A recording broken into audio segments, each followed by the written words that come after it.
Deceased, African American male, 19 years old. Raised in North O, considered in the ghetto. Attended North High, considered in the ghetto. Don't lie. What's the first cause of death that comes to your mind? Gunshot. Right. In the last few years, there has been an increase in graduation rates among Black and Latino students. However, Latinos and Blacks are still the lead in high school dropout statistics.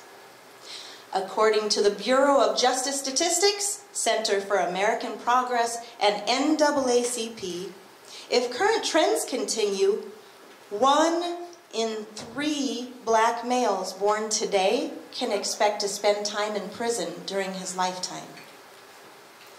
5 times as many whites are using drugs than African Americans, yet African Americans are sent to prison for drug offenses at 10 times the rate of whites.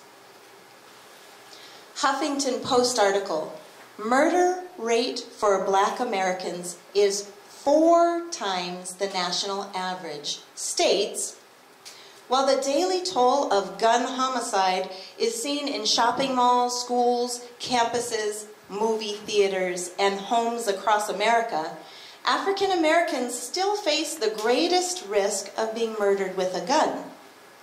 For homicides in which the victim-to-offender relationship could be identified, 73% of Black victims were murdered by someone they knew.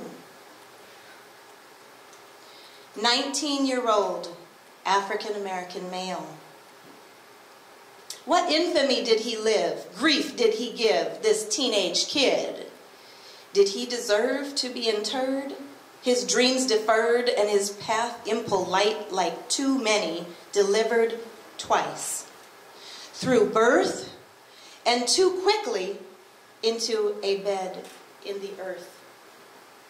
Was he confined to the statistic of being at risk between at least the ages of 15 to 24 years?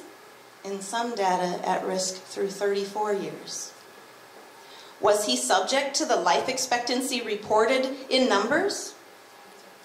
Was he limited by the limited expectations within textbooks of what Black men can be?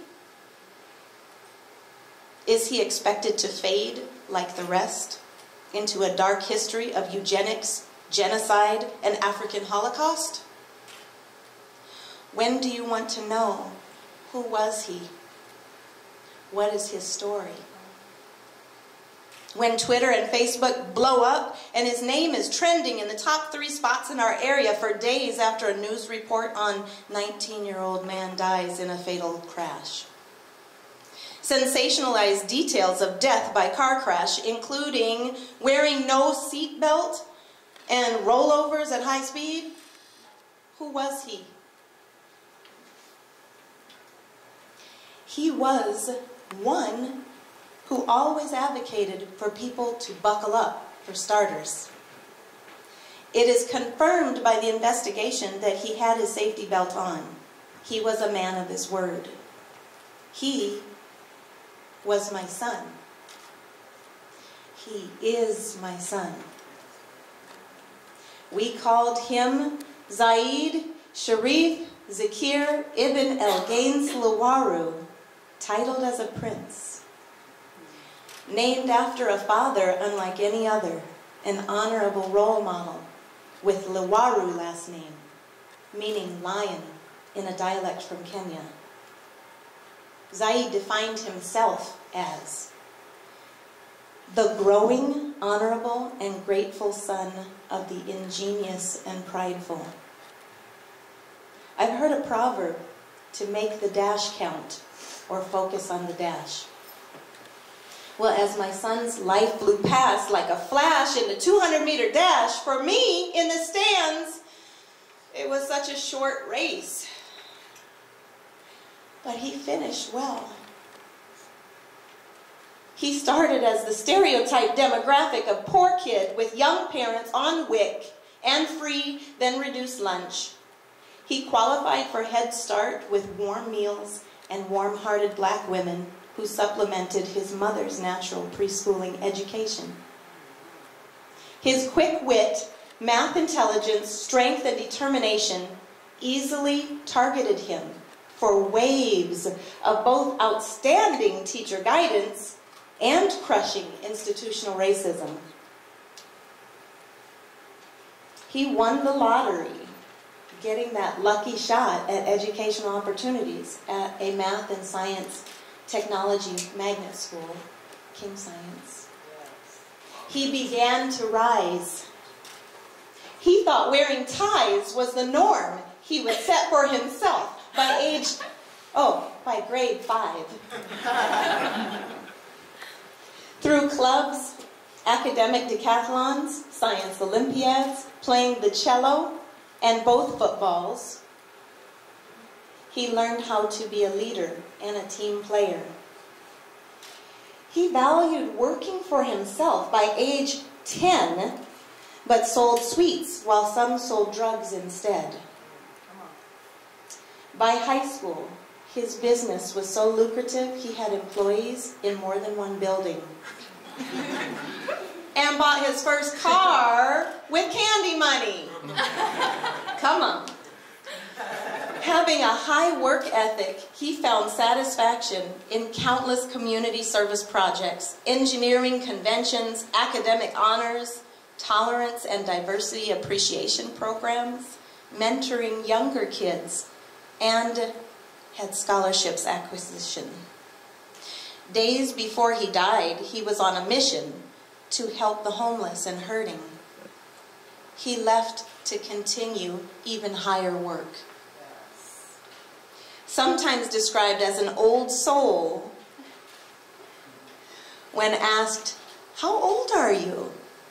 he mentioned to some that he did not like being confined by the earthly aging system. He would smile and say, "I've already lived 2 lions' lifetimes." Was he too great to be confined by this geomagnetic pull that holds us down? Was the way he loved too ethereal for most to understand? From the breath of God, he was designed with a 19-year plan. His path was not perfect, if you know what perfect means. I know now how perfect a gift to our lives he has been. One of Zaiid's quotes, "Just thought I should let everyone know that I love them, all that you are, regardless of your perfections and imperfections. You're just as human as I. And my love is not subjective to our differences or common traits." That's beautiful.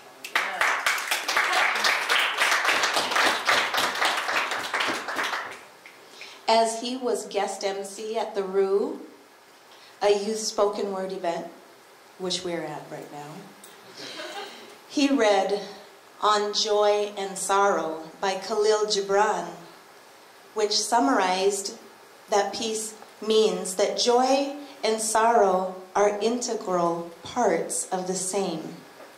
So if I shed tears over this beautiful 19-year-old African-American man I call my son, Zaiid, Sharif, Zakir, Ibn, El, Gaines, Liwaru,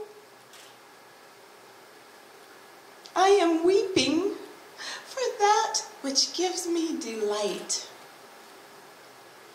Look for that which connects us. Look for the good in each human gift to this earth. Our numbers have names.